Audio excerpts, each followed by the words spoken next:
1959 година детската смъртност в България беше стигнала до съизмерими величини с европейските, най-развитите европейски държави.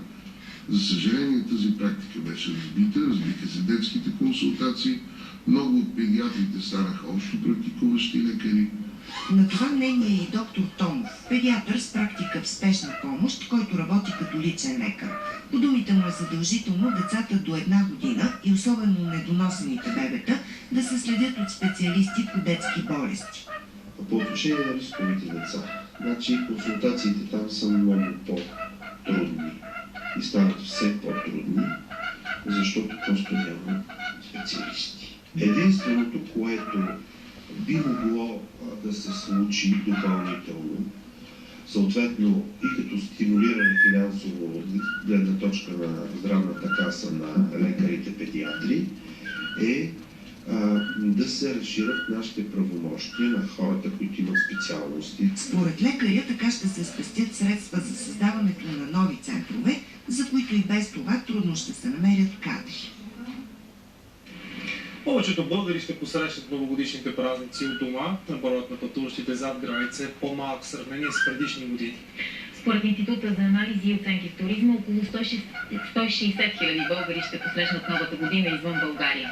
Тези, които все пак са решили да не са у дома за празника, са предпочели селски къщи или вили. Кореспондентът ни Мартин Георгиев се намира точно в една такава къща в село Вълчовци. Добър вечер, Мартине. Освен българи, ще посрещнат ли новата година у нас и много чужденци?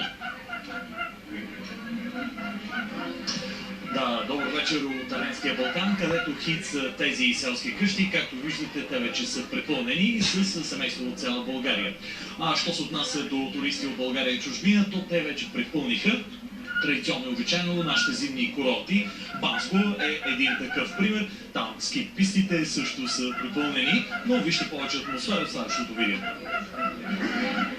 2 дни преди 2014 година в Банско се готвят да я посрещнат с хорок.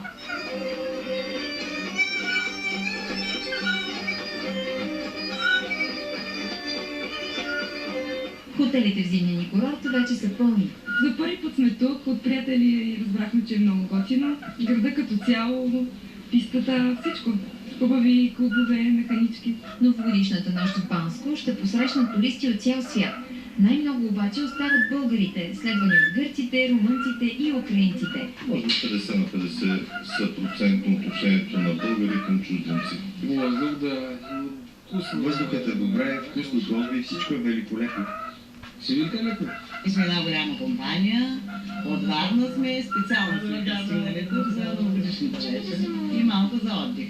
Не привлича планината, привлича чистия въздух. И тази година цените в зимния ни курорт остават като миналогодишните. За повечето българи обаче остават високи. Но за празниците с удоволствие харчим повече. Я го привикай, че снимам се на празно. Ето и една